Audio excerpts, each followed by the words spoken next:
mungkin ya secara nggak sadar kejenuhan rezim ya Soeharto waktu itu 32 tahun ya, berkuasa. Sekolah akhir sampai dari lahir sampai bandel-bandelnya masih Soeharto.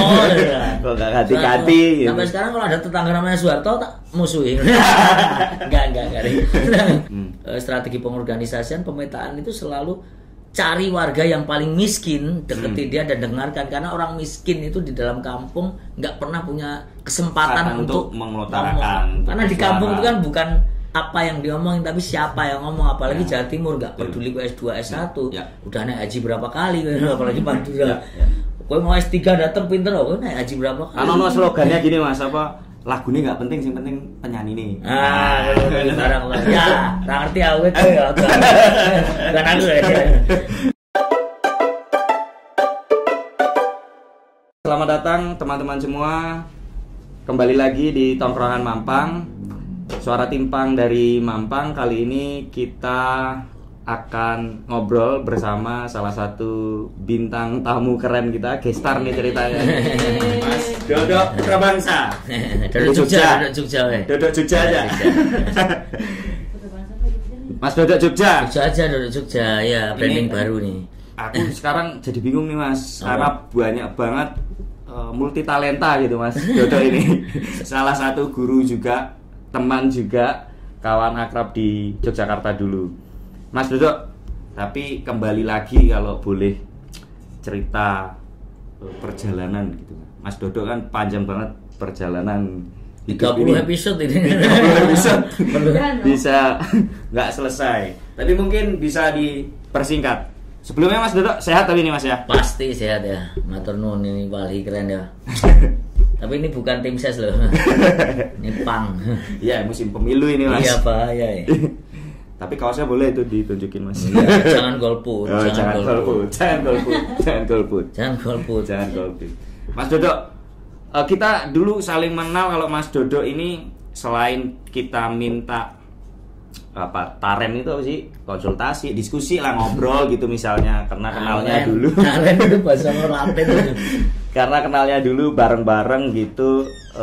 Waktu itu Jogja sedang marak pembangunan hotel yang cukup meresahkan, dan kemudian saya waktu itu di LBH, jadi bareng teman-teman dan warga masyarakat terutama gitu di beberapa kawasan yang terdampak pembangunan hotel, hingga jadi suatu movement yang cukup besar, jadi Jogja Asat waktu itu Mas ya, terus Jogja Ora Didol. Nah waktu itu juga mengenalnya selain kemudian jadi teman diskusi, Mas Dodo ini adalah musisi Mas. Sebetulnya dulu nyemplung ke dunia musisi itu gimana Mas? Ngamen sebenarnya. Ngamen Mas? Saya pertama terlahir di jalan tuh ngamen tahun berapa ya? 93, 94 gitu. Waktu ya UIN masih IAIN. UIN masih IAIN. Nah, saya masih ingat dulu Gus Muafik itu sering nongkrong, kalau kuliah tuh nongkrong gitar-gitaran itu masih. Saya nggak tahu ternyata udah jadi kiai luar biasa ya. Saya nggak tahu. Tuh terus ngamen itu di IAIN itu dulu mungkin karena belum ada ring road, jadi akses ke bandara itu lewatnya pertigaan IAIN. Jadi kalau anak IAIN pada teman-teman IAIN aksi ke situ mesti diblokade, chaos zaman Soeharto ya. Mesti chaos ditangkap. Hari-hari tuh kan mereka kalau mimbar bebas di masjid sebelah selatan. Jadi kalau aku berangkat ngamen, wah ada demo ini mesti nggak bisa ngamen aku. Pasti aku jam 10 blokir, chaos, bubar, bisnya udah kemana-mana nggak karuan. Wow, anget-anget gitu. Nah terus kisaran 95an itu 96 mulai kok mahasiswa ini demonya kok balihonya itu turunkan harga, terus isu-isu yang bukan mahasiswa banget itu. Ngapain sih wong enak-enak kuliah nongkrong santai enak, kok ini isunya isu aku gini, lama-lama lambat laun kayak apa ya, kayak alamiah terus ngerti terus aku terus mengamini si jadi ada demo pun aku terus berawal marah terus jadi gak marah, terus pengen aku bisa nggak bikin, kok kenapa aku diem aja piau caranya supaya bikin organisasi seperti itu tapi pengamen. Mulailah 95 96 gitu-gitu ya, nggak semasif mahasiswa, karena kalau mahasiswa kan kalau itu namanya ospek dulu ya. Nah itu kan bisa rekrut mahasiswa banyak, ada training gerakan gitu-gitu. Nah aku di pengamen terus ngembang kemana-mana sampai 97. Aku bertahun-tahun ya cuman dapat 6, cuman ada 6 tapi sepakat 6 gitu. awalnya tuh dulu gabung sama teman-teman SPI, terus kita bikin sendiri namanya KPP, itu 97 Komunitas Pengamen Progresif. Itu 97 zaman Soeharto ya. Komunitas Pengamen Progresif. Tadinya karena kesal nih mahasiswa demo nggak bisa ngamen. Lama-lama ternyata tuntutannya meresahkan, kok waduh gitu. Aku tapi kok yang di kepala warga itu mahasiswa ngapain harus digebuk-gebuki polisi, ditangkap. Isunya bukan mereka gitu. Di asumsiku waktu itu 90-an jarang sekali orang Jogja itu kota pelajar, tapi jarang orang Jogja yang kuliah. Ya karena tahu sendiri tuh UMR-nya paling gede. Paling besar se-ASEAN. Se-ASEAN gede bebannya. Enggak pernah. Makanya aku dulu waktu kecil kalau sekolah kalau bisa enggak SMA tapi SMK. Kalau sekarang STM, kalau sekarang SMK. Agar kalau lulus mimpi orang zaman angkatan itu ya 80-an akhir 90-an tuh bisa kerja di Batam, bisa keluar sok hebat, padahal cuma 2 tahun habis ya. Nganggur di Jogja. Wes itu singkatnya ya bikin organisasi itu terus deket sama aktivis mahasiswa, Win apa, makanya kok Ferry apa tuh tahu semua Mafto, Gus Mafik, terus teman-teman UI, Rode apa, berbagai macam kelompok. Akhirnya kita sering ngisi-ngisi di acara-acara mahasiswa gitu, musik-musik. Terus kan udah punya lagu-lagu sendiri walaupun standar anak jalanan lah. Akhirnya punya lagu sendiri sama teman-teman. Ya. Dulu tuh 97 tuh lagu Anakku sama Inilah Kami itu kita udah buat yang 97-an krisis ya. 97 itu bikin lagu. Anakku, kalau kau lahir nanti tak ada susu, negeri ini sedang dilanda krisis ekonomi, gitu-gitulah Pak. Ya, itu lagu pertama. Terus kumpul-kumpulan banyak tuh, kita ada sanggar gitu, terus numpang sanggar di KPN dulu, ada mahasiswa banyak yang seneng sama kita. Anggapan mereka ini anak jalanan tapi kritis gitu menurut mereka ya. Kita biasa-biasa aja sih.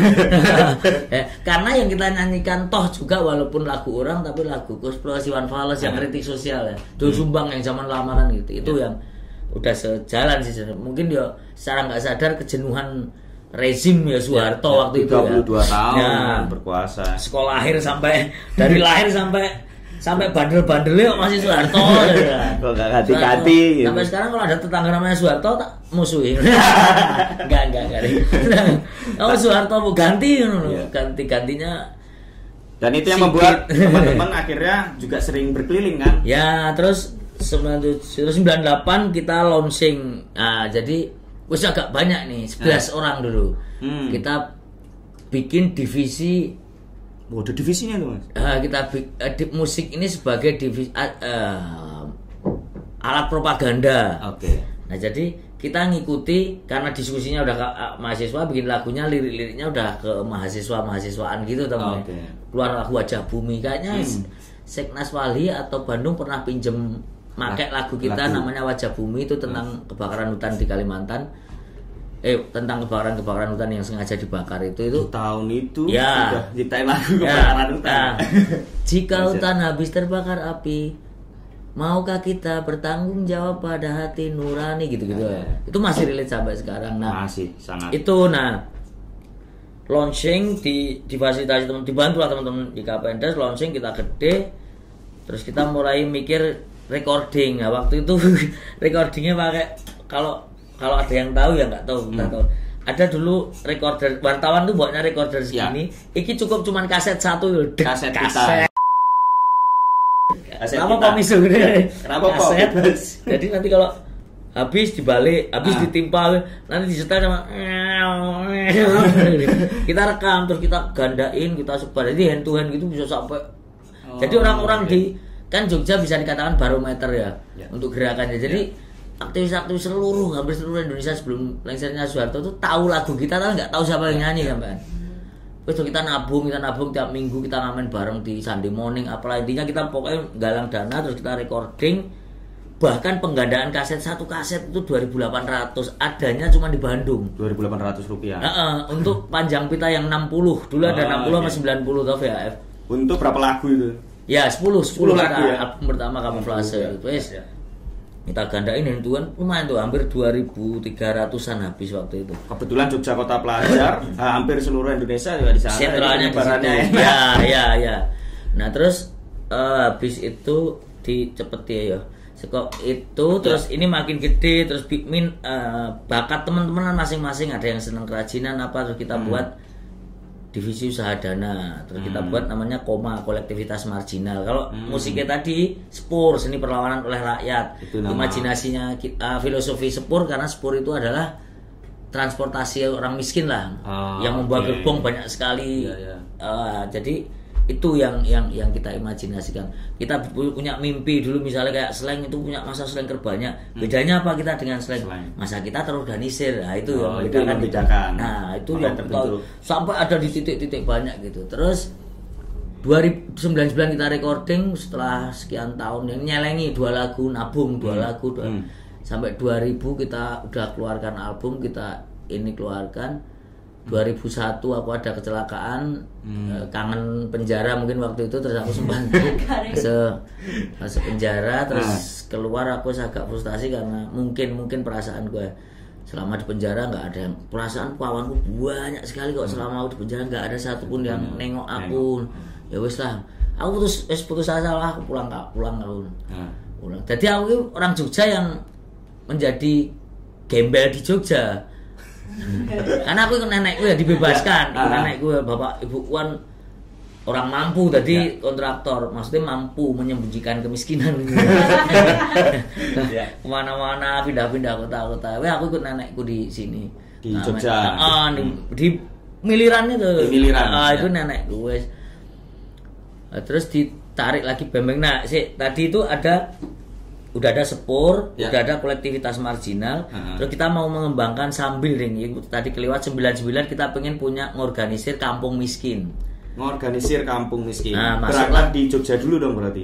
Kota ke Tungkak dulu masuknya. Tungkak. Jadi Jogja itu ada 3 kampung miskin menurut kita, yaitu miskin kotanya, ada kampung urban purnya di sana itu ada kaum urban di Tungkak, Ricak, Badran. Itu tiga kantong ya. Kita di situ sampai ini ya, terus sampai aku menemukan buah pengorganisasianan di sana.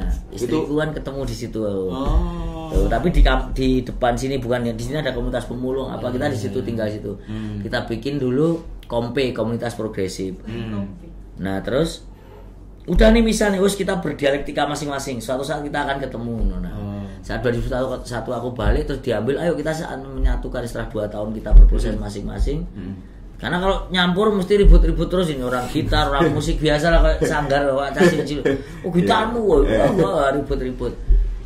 Wes anak jalanan kalau ribut itu mana das, lu mau ke Surabaya, lu mau ke Jakarta. Wes kita masing-masing berproses, lalu di 2001 kita punya 98 akhir 99 itu kita udah mulai resah, ini selama ini kita ngikut isu-isunya mahasiswa, anak jalanan, tapi kalau demo cabut tunggu si Abri, terus Kak Soeharto opo ya udah nggak relate blas. Dan mulai sejak pas lengsernya Soeharto kita udah mulai mengembuskan isu jalanan apa kita pemetaan isu jalanan itu ya, hentikan razia untuk anak jalanan sama KTP-nisasi untuk anak jalanan.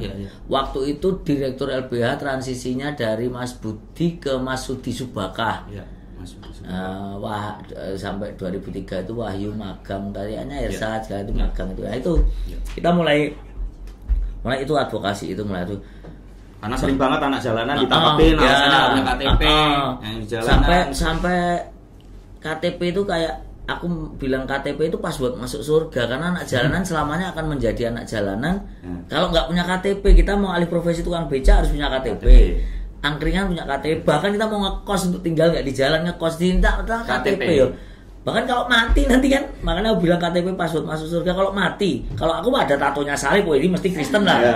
Kalau aku udah mau alaf tapi Kristen lah. Nah kalau anak jalanan kamu nggak punya tato, nggak punya identitas, mati di jalan, bingung. Dikubur mau terakhir, ini upacaranya cara apa? Mau dipocong apa pakai jas atau dibakar nggak tahu, atau berdiri atau digantung nggak tahu. Asal dipendem aja gitu. Masuk surga nggak bisa, itu terakhir nggak didoain. Sampai gitu dulu sempat diangkat di Kompas, yaitu yang bikin heboh 2003 Kompas, KTP password masuk surga. Aku disuruh nulis opini tapi aku nggak bisa, terus dia tulis di wah itu terus. Tapi aku inget banget setelah kui teman-teman Eropa ada, bukan teman-teman waktu itu, orang itu datang nyari kita dari Eropa, dari Jerman, dari Wina, dari banyak sekali boleh datang ke kita. Ya simpati warga jadi besar ke solidaritas. Ya, terus kita bikin tim advokasi arus bawah namanya Tabah. Jadi terbentuknya itu. Menyatukan kembali yang sudah kita. Jadi bareng berdiaspora, punya dialektika masing-masing. Menemukan satu isu yang aku mikir iki bisa menggabungkan semuanya dengan isu ini yang mempertemukan musuh bersama Satpol PP. Kita gabung lah, kita advokasi itu terus. Nah 2001 tadi aku cabut dari Spur. Nah waktu itu Spur ya ada inilah Star Syndrome lah, Star Syndrome zaman tahun 99 udah punya kaset tuh gila bro. Dulu nggak ada foto ya. Paling tanda tangan di baju gitu. Wah, tiap main tuh anak 90-an gondrong, celana sobek-sobek, anak band, wah itu waktu itu. Top banget. Nah, wes aku cabut, wah nggak ketemu. Kayaknya mau main kafe-kafe gitu. Tapi kalau di kafe itu kan 40 harus bisa lagu, misalnya R&B atau top 40. Nah, itu harus minimal 60 lagu punya. Kalaupun nyelipin lagu cuma satu, aku kebalik. Kita bergeningnya nyanyiin lagu orang satu aja, lainnya lagu kita. Lah kan orang nggak tahu ya biar tahu kita di situ. Itu perdebatan kita harus kompromi. Kalau kompromi ra iso, aku cabut. Ditabah kuwi terus aku bikin lagi orkes arus bawah. Tapi masanya gitu. Sempat recording karena teman-teman Jerman datang gitu-gitu.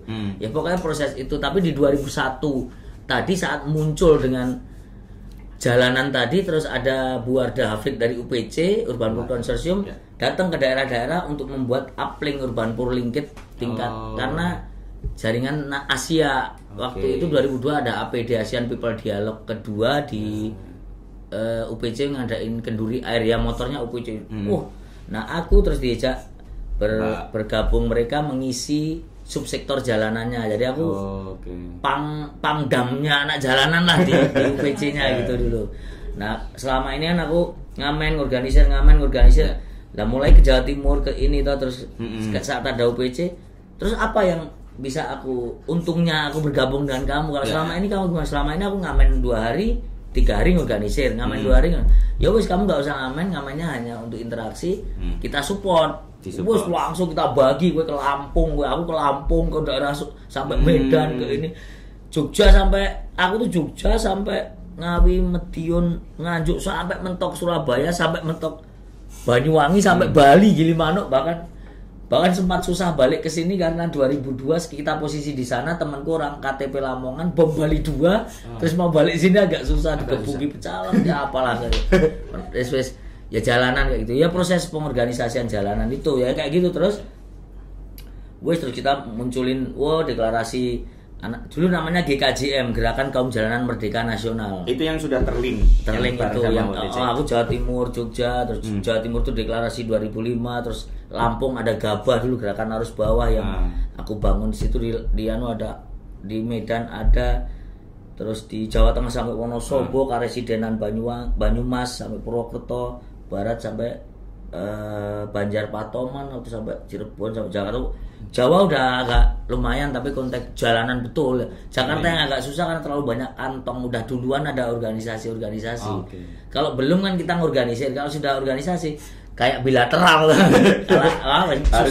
susah ya gue nek bahasane pas aku mau belajar bahasa Inggris di Pare itu gimana ya biar cepat bisa, susah ya Mas, lebih baik buat radio baru daripada benerin radio rusak lah. Asli aku dipatakin radio rusak. Tapi analogi ini gitu. Kalau belum ada organisasinya kita lebih mudah untuk membentuk organisasi. Betul, karena kita garap 1-2 orang, dia yang akan garap, bukan kita yang harus garap.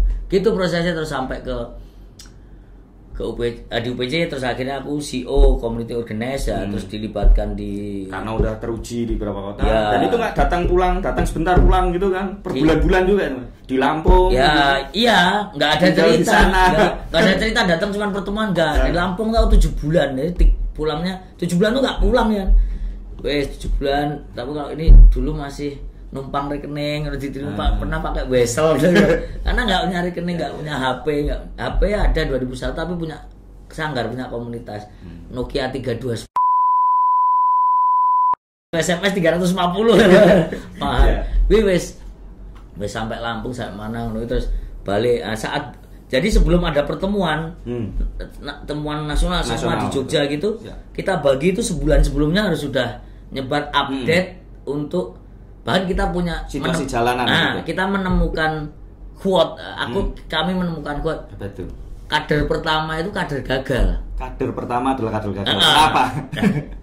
Kayak semacam pintu masuk saat masuk das, misalnya kamu yang pertama tak garap das.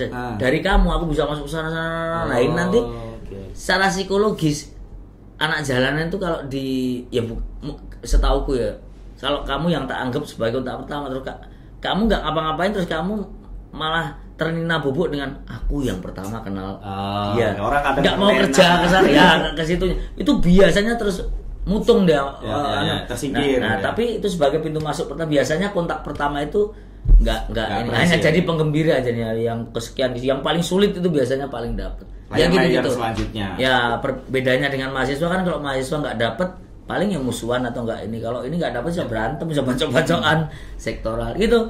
2002 2003 kita setelah bikin acara tahunan di Jogja, wah gede gila seluruh.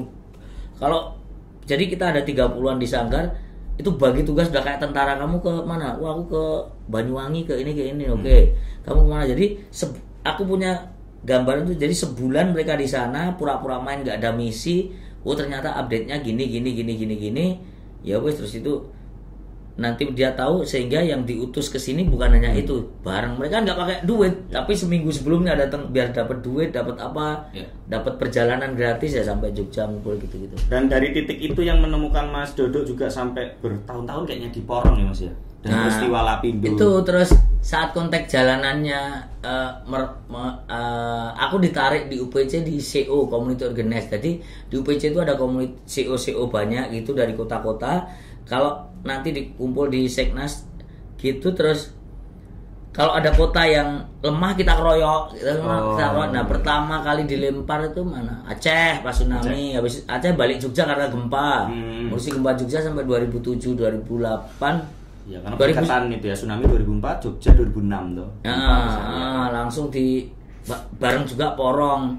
Porong termasuk Rere itu yang masih yang diutus ke Porong karena dia orang Surabaya. Itu terus aku masih Jogja sampai 2007 2008, aku ditarik Jakarta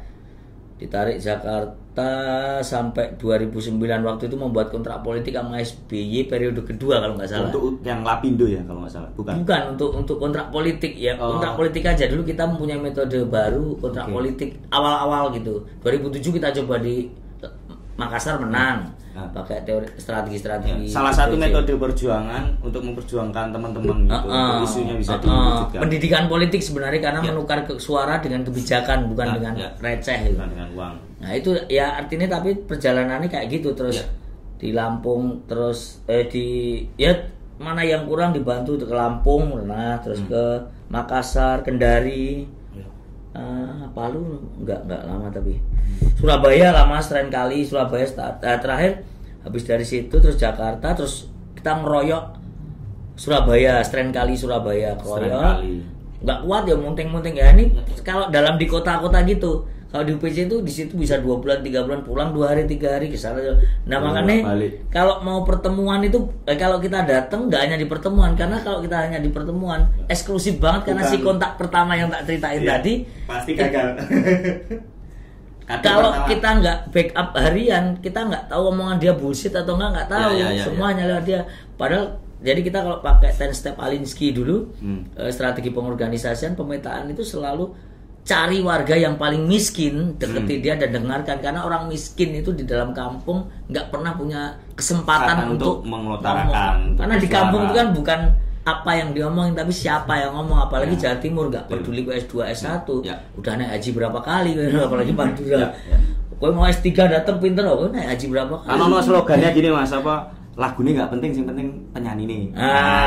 Barang ya, ngerti aku itu ya. Bukan aku ya. Ya dari Porong, Lama, Surabaya, keliling-keliling. Aku tapi penasaran Mas, apakah selama berkeliling itu anak istri ikut Mas? Enggak. Oh memang berarti bolak-balik. Anakku ada satu masa, anakku umur setahun atau berapa, kan selama ini cuma telepon terus, telepon. pulang lu harapan gue ayah pulang nggak malu dan korden dulu nih di korden iki ayah telepon dulu aku tuh ya malu aku sakit hati aku anak gue nggak kenal aku gimana ceritanya dia bilang ya kayak gitu tapi hal biasa di kita di UPC itu hal biasa sekali sebulan kayak ini mau pertemuan akhir tahun nanti awal ini udah pada disebar tapi kan itu dulu waktu UPC masih LSM dan masih berdonor ya masih berdonor. Nah sekarang udah koperasi jadi membangun kalau sekarang kemandirian. Nah kalau misalnya sekarang misalnya Porong butuh gitu mereka harus membiayai kita untuk kesana untuk apa gitu jadi organisasi rakyat. Jadi kita datang ke Porong ke Surabaya kita bangun organisasi rakyat. Nanti kita ada koordinasi tiap 6 bulan itu tengah tahun sama akhir tahun. Nah sebelum datang ke sini sebulan sebelumnya kita di sana biasa kayak apa update-nya ini yang lemah yang ini terus besok apa yang dibicarakan termasuk diutus siapa yang berangkat biar nggak hanya kayak piknik pergi ke sana mewakili ini tapi kosong nggak bawa apa-apa cuman sekedar rekreasi aktivisme ya dan itu banyak sekali lah kita tahu semua lah teman-teman asal bawa ini tokoh di sana bahkan mencabut dari akar dia terus sibuk menjadi aktivis selebriti gitu kan ngisi di sana basis nggak digarap gitu ya. Nah itu seperti itu bahkan kita nggak pernah lihat bendera UPC nggak ada bahkan kita mau pergi dari Porong setelah kontrak politik 2014 kita minta bukan catur waktu itu direktur LB tolong ya kita udah nggak di sana karena menurut kita udah beres dalam konteks ganti rugi lapindo beres terus warga sudah terorganisir mereka kita koordinasi tiap 6 bulan kalau ada emergensi apa tolong diwangi memfasilitasi aja mereka udah kenceng lah wes nafasnya nafas advokasi gila-gilaan tapi kita kegagalannya adalah karena berangkatnya dari advokasi kalau nggak ada lawan terus kayak nggak ada apa-apa hariannya sulit organisir itu kalau ada lawan sekarang kita modifikasi menjadi medianya ekonomi lewat koperasi kayak di Kampung Susun Akuarium di Jakarta gitu jadi ekonomi dulu dan problem hariannya jadi udah punya bahwa nanti ada musuh ya di Porong di Makassar ya chaos dulu pertama kalau nggak ada musuh ya terus jadi satu tapi nggak ada kita begitu ada masalah lebih langsung blokir mainnya langsung karena udah terorganisir solid ya. Nah 2014 itulah terus aku balik Jogja setelah Porong selesai. Tapi itu konteks liburan lebaran terus masalah sumur itu. Nah, sejak saat itu aku terus refleksi aja. Aku berkarya bukan berkarya ya belajar berproses di kota-kota di mana-mana kota aku sendiri berandakan ya 2014 ya 2014 itu kan titik banyak awal aku lahir dilahirkan kedua di Jogja 2014. Dan itu marak sekali pembangunan hotel. Dan aku nggak tahu peta sopo kancaku yang masih aktivis yang kena kontak Wahyu tetap. Mas Wahyu. Nah, dari Wahyu dikenalin warga budaya Joyo, teman-teman PIT, teman-teman Jogja Last Friday Night Oh ya, Jogja Last Friday Night waktu itu setiap setiap Jumat terakhir ya jam malam ya. Sampai sekarang masih. Nah, teman-teman PIT Dhuwur gitu. Nah, aku tuh suka hal-hal baru, aku melihat PIT Dhuwur menarik ini. Nah, aku masuk PIT Dhuwur itu setahun 2 tahun kenal, aku bahkan ikut PIT Dhuwur karena aku menarik ini bisa untuk kampanye alternatif. Konteks Jogja itu sangat gampang. Di Jogja itu kita main catur pinggir jalan, kalau itu konsepnya aksi dimuat sama media. Jogja lebih dimudahkan dari. Nah, makanya terus karena juga susah mengerahkan massa karena Jogja itu satu-satunya kota yang relatif terorganisir dibanding kota-kota lain kan. Jadi ngapain lagi kalau organisir ngopo toh melembagakan pertemuan gini-gini. Di Jogja udah terjadi semua yang gitu, di kota lain nggak ada bahkan. Sampai lingkup ke terkecilnya. Iya, ada Sawisma kelompok 10. Itu metode-metode itu yang kita gunakan di Jakarta di ini. Walaupun di kota-kota besar nggak berhasil karena kelompok 10 kita buat iuran nabung 2 bulan bendaharanya kabur gitu. Karena bukan situ, nggak ada ikatan sosial yang buat. Ya itu proses dari situ terus. Ya kayak tadi komunitas aku masuk. Nah di akhir-akhir ini ada komunitas baru pasti aku masuk yang kira-kira ada peluang untuk perlawanan, ada konteks untuk media baru dan konteks untuk duit karena aku duitnya kan nggak jelas. 2014 sampai sekarang tuh kalau ditanya kerja apa nggak tahu juga aku. Tapi sempat nyambung lagi karena jualan gula. Nah, sembako. 2015 itu jualan sembako. Anakku tuh kemarin ngisi rapot. Ini pekerjaannya ayah apa? kamu pengennya apa, yang enggak. Oh, buruh miskin aja, wah pas itu KTP nanya ki buruh harian lepas. Iya ya. Anakku sampai bingung mau ngisi. MC MC itu bukan pekerjaan apa yang dia tahu kan MC apa sembarang apa stand up comedian itu kan baru, jadi ayah kerjanya apa bingung. Dia terlalu banyak, aku juga bingung mas. Tapi betul ngelarang mas, kopi dong. Masa kopi ditawani harusnya otomatis langsungnya harusnya kopi apa dong? Kopi apa nih? Kopi. Jadi Walhi itu enek ini mas, ada gerai Obalihara, mencoba untuk tadi semangatnya. Gerai apa? Obalihara. Itu apa gerai? Ya semangatnya sebetulnya gerai itu panganan, warung, toko. Gerai itu menyediakan sebetulnya produksi rakyat. Oh warung. Ya warung. Gampang gerainya. Nama gerai itu warung yang isinya produk rakyat yang hidup di berbagai daerah, dari pinggir hutan apa kopi, jadi semuanya dari rakyat tuh mas, produksi sendiri. Dan pengennya dulu cita-citanya kan terhubung gitu, bisa jalan, tapi kita juga melakukan itu sulit. Terbenturnya ke transport, jadi harga lebih mahal. Betul sekali. Mau pesan apa? Mau kopi hangat ya? Oke, kopi mas panas Dodo. Pahit. Kopi panas pahit. Aku es kopi dong. Oke, ditunggu. Lanjut. Oke guys ya. Itu terus di bulan Mei kemarin baru belajar stand up, karena aku dari dulu pengen stand up. Aku mikir aku bisa deh kayaknya ini. Kayaknya bisa deh. Dan kan hanya kita kalau jujur kita bisa ngukur kita sendiri tau bisa apa enggak, sebenarnya gampang sih. Cuman kadang congkak dari ketinggian ngomongnya. Aku bisa di mana, tapi nggak ada circle, nggak ada itu, tak beranikan diri untuk ngelacak di Instagram. Oh ini komunitas di sini, ada sharing, ngumpul lah, datang gabung proses apa ini, terus dilalah. Setelah September ada lomba semacam liga gitu, tapi yang pertama di Jogja, terus akhirnya menang. Nah sekarang bingung lagi teman-teman artis, loh kok dikenali komika sekarang jadi komika, pengamen, aktivis pengamen, terus musisi, pernah bikin spur, sekarang bahkan di kompe tadi ada musik, ada teaternya juga ada juga mendeklar. Bahkan ada S1 di UI dulu kita juga ikut deklar waktu Sanggar Kalang gitu. Sanggar-sanggar seniman dan macam-macam dilibatkan di situ gitu. Jadi pos ini tahun dulu ketoprak juga pernah. Di Tungkak itu ada komunitas ketoprak juga ikut. Nah ini stand up ya, barangkali nanti bisa menghubungkan dengan teman-teman aktivis dan bisa menjadi salah satu media perlawanan baru. Siapa yang tahu toh? Betul. Sekarang resmi berarti komika nih mas. Sampai saat ini masih Komika Terlucu Jogja 2023. Komika Terlucu Jogja 2023. Karena baru udah 2024. Nah rencananya mau kemana-mana nih, tes juga nih materi. Kemudian apakahnya kan katanya kan materi itu kadang relate-nya di Jogja doang nih gitu. Ya. Baru belajar membuat beberapa materi yang legend, yang solid. Kalau bahasa mereka materi solid 15 menit harus buat baru proses ke sana. Dan tiap hari belajar itu. Ya, bikin materi. Tapi bedanya apa mas? Kan dirimu pasti udah kulinanya apa ini orang Jogja ketemu orang Jawa, podcastnya di Jakarta. Meninggal, keluarnya meninggal. Roaming baca di sini. Ya kan kebiasaan menulis itu sejak zaman bikin lagu, boleh kelihatan tangannya doang juga boleh. Makasih Mbak Yu.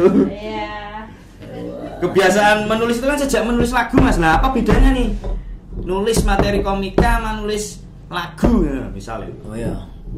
Nulis materi lagu, nulis lagu itu bahasa biasa dibuat bahasa yang seindah mungkin ya. Dibuat serba indah.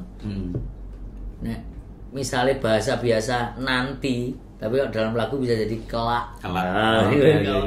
Bahasa apa namanya? Dulu bisa jadi konon. Nah, jadi bahasanya kalau di stand up itu secara teori aku nggak menguasai, karena aku nggak pernah baca modul untuk teknik-teknik. Tapi gitu ada modulnya memang. Ada, dibuka. Kalau di stand up Indo Jogja ada stand up Indo JGJ itu, kalau dilihat di bio itu ada apa, diklik apa itu modul. Modul memang dibagi secara gratis gitu. Gratis dibuka nanti bisa. Ya, tapi aku nggak pernah baca itu, aku takutnya baku. Aku pokoknya yang mereka sebut premis terus setup terus pasar. Nah menurutku sudut pandang jembatan lucu kayak gitu aja. Dan itu atau tidak karena memperhatikan dan ya karena gabung mereka sharing belajar juga sama komunitas. Akhirnya memang gabung sama komunitas. Ya tapi dibilang mereka tercepat karena dalam beberapa bulan wis langsung bisa dan teruji itu. Teruji dan terbukti loh. Terbukti karena di stand up itu kompetitif ya jadinya ya juara itu menjadi bukti mau lawanmu lebih lucu tapi kalau waktu stand up ngeblank 5 detik dan mengurangi nilai ya buktinya tetap aku melewati itu. Betul. Sekalipun materinya udah solid segala macam, ternyata juga ngefek penampilan, dapat pecah enggak ya gitu tawa. Dan di komunitas tertua. Tertua Mas. Iya, waktu masuk tahun kemarin masih 46 tahun. Jadi sebaya sama BNI lah. Tapi apa yang nggak menghalangi Mas Dodok tetap gabung aja nih, nggak minder kan kadang orang minder. Aku nggak pernah minder, ya banyak temen-temen kamu kok delosor, maksudnya mereka ngelihat terlalu ketinggianmu kamu kan ini kok mau belajar sama. Ya mau aja lah mau belajar katanya lagunya semua orang itu guru. Iya. Kambing aja kalau bisa tak pelajari cara dia menyusui. Kucing tuh tak pelajari cara menyusui anak, bagi kasih sayang.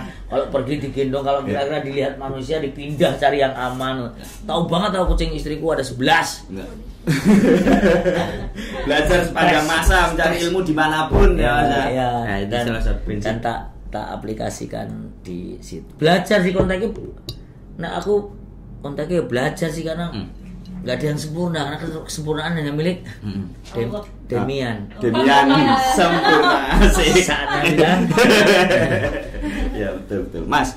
Tapi setelah pergeseran panjang perjalanan hidup segala macam ada nggak sih yang dulu pernah kemudian dipikirkan, apalagi khususnya kota Jogja ya, kota kelahiran sampai 2 kali lahir itu di Jogja, apakah sudah sesuai dulu pasti punya bayangan harusnya Jogja begini, tapi kok jadi begini, atau memang ya ini harusnya memang sudah semestinya begini Jogja begitu, atau banyak hal yang ternyata luput. Jogja. Tapi masih main Mas di pada 3 kantong tadi itu tuh. Enggak, tapi ya wis otomatis wis berubah dengan banyak berubah ya. 24 tahun ya, hampir 25 tahun. Berarti lama aku ya baca. Enggak terasa ya, enggak terasa. Perasaan masih kemarin terus. Ya apa ya kalau ngomong Jogja itu banyak potensinya, banyak penyikapan terhadap potensi Jogja yang nggak menarik karena Jogja kan nggak punya kayak sumber alam, nggak punya yang dipunya yang dipunya sebenarnya wisatanya banyak wisata pendidikan. Itu menawarkan pendidikan yang ternyata mampu menyedot orang dari Sabang sampai Merauke bahkan luar negeri untuk belajar di Jogja. Itu menurutku potensi. Yang kedua ada potensi secara sejarah, punya keraton, punya Borobudur walaupun bukan di Jogja tapi orang taunya Borobudur Jogja, padahal Jawa Tengah. Tapi keraton itu jelas, punya culture, punya budaya yang bisa diwisatakan di Jogja. Banyak sekali potensi, tapi penyikapannya berbeda menurutku sejak 10 tahun terakhir ya. Dengan kayak misalnya maraknya pembangunan hotel, apartemen di Jogja itu kan sebenarnya yang harus kita lakukan ini nggak memunculkan hal-hal baru tetapi mengelola dampak, karena kita membranding sebagai kota wisata. Artinya kita harus mengelola dampaknya. Kalau kita siap menjadi kota wisata, dampaknya apa sih? Bagaimana dengan kebutuhan beras misalnya? Selama ini Jogja yang terkenal subur kayak gitu tapi masih merepoti, masih mengharap dari Delanggu, mengharap dari Jepang, kanan kiri kota Jogja, pasokan pangan, bahkan mengharapkan raskin dari Vietnam gitu. lama di Bulog entah udah dikencingi petugas atau kucing atau apa nggak tahu, lama sampai ke warga nyatanya nggak kayak gitu, nggak karu-karuan. Infrastruktur itu menurut kita nggak secara cerdas untuk mendengarkan masukan dari kita. Jadi aku cuma mau bilang kita beri masukan banyak kepada pemerintah kota Jogja misalnya. Itu koruptor berdebah itu yang bikin hancur kota Jogja itu, koruptor Haryadi ya. Memang hilang terus, tahu-tahu ketemu tangkap KPK, mampus. Itu hilang kita terus. Udah nawarin, kalau menurutku misalnya aku jadi wali kota apa yang kamu lakukan, aku ditanya gitu. jangan kritik terus. Kalau aku jadi wali kota, misalnya aku punya duit bisa beli suara, aku bisa jadi wali kota. Saat ditanya orang bagaimana mengatasi kemacetan, bagaimana mengatasi wisatawan, aku nggak bisa, aku akan membuat sayembara, kumpulkan semua orang pintar di Jogja. Menurut kalian gimana? Apalagi terkenalnya kota pelajar, mungkin karena orang pintar. Bukan harus kita yang menyelesaikan kan, tapi kooperatif untuk membuka mata, membuka kuping untuk mendengarkan. Terus ayo ngumpul, enaknya gimana? Jadi tokoh ahli kita bikin ini aja, kita bikin apa namanya? Sayembara. Wong sayembara logo Jogja Istimewa yang habis 1,7 miliar aja bisa. Saya yakin kalau para orang-orang pinter di Jogja dimintain saran sumbangsih ilmu seperti itu tanpa dibayar pun oke menurutku. Nah itu potensinya gede sebenarnya gitu. Nah kayak kita pernah nawarkan misalnya salah satunya ring road tadi untuk mengatasi kemacetan. Tapi wali kota kan ngomongnya untuk menghimbau warga Jogja agar kalau hari Sabtu sama Minggu di rumah saja, memberi kesempatan kepada para wisatawan untuk menikmati Jogja. Ini kan makanya di penjara bodoh ya. Kita itu Jogja itu UMR-nya rendah. Pekerja itu pun yang kerja yang tetap lempeng, lempeng. yang informal, bekerjanya hanya tukang bangunan misalnya atau apapun yang gaji kalendernya itu 1 sampai 7 doang cuman. Karena apa? Karena gajiannya tiap Sabtu loh. Kerja Senin sampai Sabtu, gajian Sabtu. Terus di rumah nggak boleh kemana-mana kan bodoh banget lalu ya. Bahkan banyak yang kemudian gajinya harian, dapatnya hari itu. Nyari hari ini untuk hidup hari ini. Sama seperti hal menarik itu di Jogja, ada gelombang wisata setahun kira-kira ada 4 libur tengah semester, libur semester, kenaikan kelas, Nataru sama Lebaran. Saat inilah teman-teman aku membahasakan pekerja alternatif ya, kalau bahasa negara informal itu pekerja. Terus pertanyaannya jadi lucu tuh. Terus kamu saat liburan kerja, terus kamu liburannya kapan? Ya saat kalian pada kerja aku libur. Jadi nganggur sebenarnya. Nganggur kerjanya cuman kalau jualan oleh-oleh apa kalau ada bis datang misalnya satu kita menawarkan nih. Kenapa yang dimunculkan malah hotel kan itu. 106 izin hotel ditandatangani waktu itu ya. Sekarang kita bisa lihat Jogja gila dan dampaknya gila. Sambil kerodit. Kita menawarkan misalnya dalam satu RT ada 50 rumah atau 50 kakak atau 50 rumah. 50 rumah. Misal dimodifikasi menjadi misalnya ada yang agak gede dimodifikasi 2 kamar, yang kecil 1 kamar. Oh mereka nggak punya duit untuk berenovasi, APBD dong dikeluarkan. Misalnya konsepnya adalah pinjaman tanpa bunga. Dengan cara apa? Angsuran misalnya kayak gitu kan, sehingga kalau ada 50 rumah dengan 2 kamar, taruhlah ada 60 kamar. Saat bis wisata datang, bis gede itu satu bis itu 60 penumpang datang, masuk 1 RT di sini. Udah masuk ke kamu. Nah, sewanya akan lebih murah misalnya 100.000. Saat 100.000 buat aplikasi dong bayarnya. Di aplikasi itu yang otomatis 25% atau 50% nyicil utang ke APBD itu.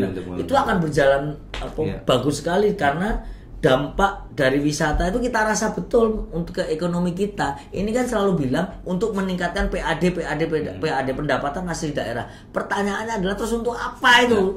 Kita itu nggak merasakan langsung. Kalau misalnya kan indah banget bayangannya ada 2 bis gitu ya. Kalau satu RW ada 4 RT di Jogja misalnya. Ada 4 bis wisata. Ini di mana yang masih kosong? Miliran. Ada 2 RT loh. 200 kan masuk itu penuh. Bisnya di stop di ring road karena ada cincinnya itu.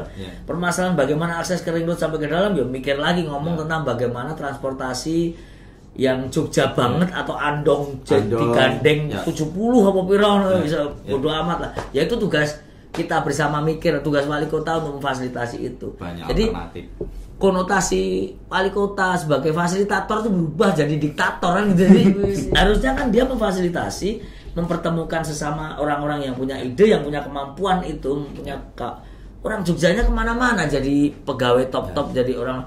Tapi kotanya sendiri dibiarkan. Giliran sekarang seperti sekarang tata ruang nggak jelas apa segala macam.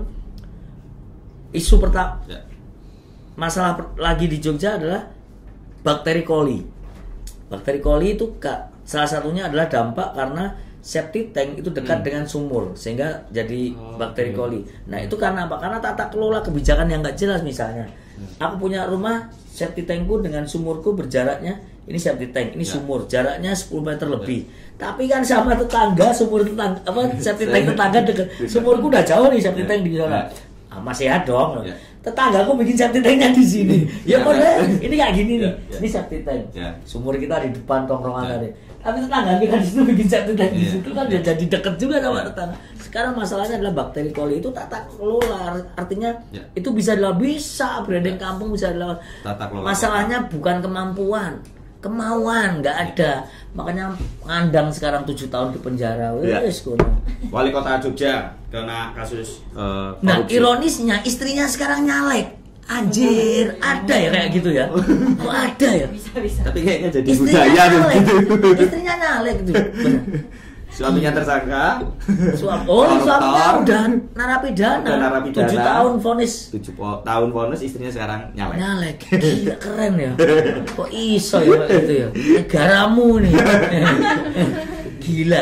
Dan Jogja harusnya bisa mengelola dampak tadi jauh lebih baik ya. Sekarang malah jadi konotasinya itu mengelola dampak. Bukan menyediakan untuk agar narasinya kan, karena wisata masuk Jogja tapi nginepnya di pinggiran Jogja, seolah-olah eman ini nggak keambil. Jadi harus dibangun hotel sebanyak-banyaknya. Ya orang kotanya akhirnya minggir kemana-mana. Dan itu aksesnya banyak banget, macem-macem. Dampaknya gila-gilaan. Mas ngomong pemilu Ki. Tahun pemilu kira-kira ada komen? Aduh. Ada komen sesuatu? Skeptis. Dari debat berapa kali sih udah debat keempat? Sudah lewat 4. Dari keempat capres aku cuma nonton di YouTube sekilas. Lebih enak nonton di TikTok, lebih menghibur daripada nonton langsung debatnya. Aku sudah putus asa sejak sistem pemilunya. Ya. Jadi menurutku udah nggak menarik lagi saat konsepnya udah nggak sepakat. Ini kita mau bikin pesta nih. Konsepnya pesta kebun atau di dalam ruangan. Nah, ternyata milihnya kalau di dalam ruangan resikonya nggak ramah lingkungan, kalau pesta kebun ramah lingkungan. Kita suka dengan lingkungan indah. Nah, tetapi pemangku kebijakan tetap memaksakan di dalam satu ruangan. Pertanyaanmu kan, kamu mau datang nggak ke pesta itu? Konsepnya aja aku udah nggak setuju. Menarik nih konsepnya. Seluruh warga negara bebas mencalonkan diri sebagai capres, bebas mencalonkan syaratnya yang berat. Anjir. Jadi indahnya peraturan. Kalau nggak ditanya gitu ya, aku kalau kalian 1, 2, 3 bertujuh ini pengen main ke ber-15 ini mau main ke Ancol. Kancolnya ya udah nggak sepakat, udah males gitu ya. Wis kalian silakan aja. Jadi kalau ditanya tuh pengen ikut ke Ancol namanya nggak nyaman ya toh. Wes nggak ketemu. Ibarat kamu orang muslim terus dikasih makan babi. Itu ada yang oseng-oseng, ada yang goreng, rica-rica. Kamu suka yang mana? Konsepnya udah nggak masuk ini. Udah haram dari ide, wis haram gitu loh. Ya, gimana bahasa ini? Tapi paham ya? Ya wes, gitulah. Analogi, karena aku dulu sempat di Kristen rajin, jadi Yesus mengajar dengan perumpamaan. Jadi analogi. Tapi tepat sekali analoginya tadi ya. Mau gimana, orang nggak bisa dipaksain gitu ya. Jadi konsepnya udah. Konsepnya gimana sih? Jadi nggak bisa lagi mempertanyakan gimana kemarin tanggapan tentang debat capres gini. Wong sebelumnya wes nggak menarik. Jadi wes next apa nih Mas? Komika? Next special show.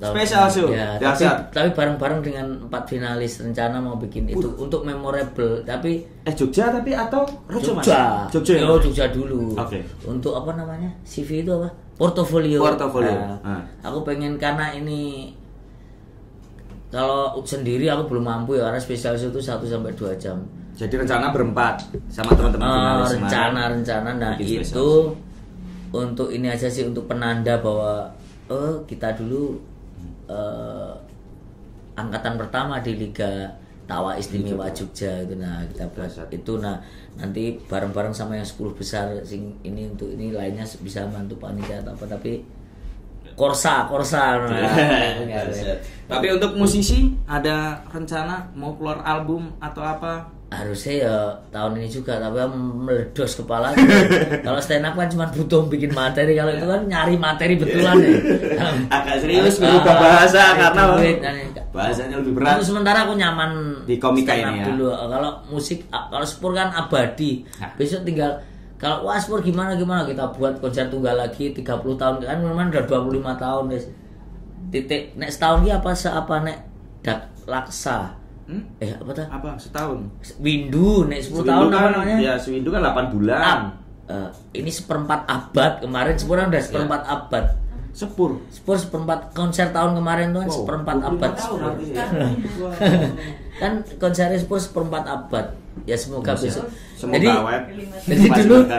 dulu bapaknya, sekarang drummernya tuh anaknya. Oh sekarang drummernya anaknya? Bahkan drummernya kalah lebih muda dari Spur 23 tahun, Spurnya 25 tahun. Dulu bapaknya teman kita ngamen, dia pendatang ke sini, perantau terus pulang. Sekarang anaknya kuliah sini jadi drummer gitu. Gantiin drummer. Jadi mirip-mirip plus nih. Sing ada yang nyanyi satu cewek juga anaknya teman dulu, teman Mas Nanok Pulau Gadung ya. Aku pas main kemarin pas Spur konser tunggal, ini aku ya nggak tahu diri apa malah keren, nggak tahu main sejak zaman bapaknya sekarang sama anak-anaknya. Nggak tahu, aku pede aja sih, ke sejarah ini yang mencatat ya. Oke Mas Dodo, tuh. Semoga sukses ya. The next stepnya jangan lupa kita semua bisa nonton juga di special show-nya, kita tunggu special show komikanya sama seperempat abad juga buat Spur. Sehat selalu, salam buat Mbak dan Putri. Kerjanya sekarang kuliah ya. Apa tuh Juni ya? Juni. Lulusan. Cepet banget ya Mas, nggak kerasa ya. Resistensia Putri. Namanya cakep banget. Sehat selalu beserta keluarga Mas Dodo. Terima kasih. Kapan-kapan berjumpa lagi, ngobrol-ngobrol lagi. Amin. Aku udah tahu sini, jadi besok kalau kesini bisa numpang tidur sini ya. Harus. Di mana tempat numpang? Kalau tempat banyak numpang Mas, di sini? banyak. Bisa di Mes Walhi. Oh, Mes itu beda lagi tempatnya? Ada, iya. Enggak beda lokasi. Iya di Mampang 4 Gang sebelah. Oh ya. Ya beda lokasi ini di kantor. Padahal tapi anak-anak ya tidur kantor ya. Rere juga tidur kamera kantor. disampluk, waduh kan digeser. Ini dipecat produser. Kamera 2 on kok. Kamera utama disenggol sampai ngene. Aku mau pura-pura enggak tahu tapi kok lucu ya. Oke, thank you Mas Dodo. Siap. Makasih.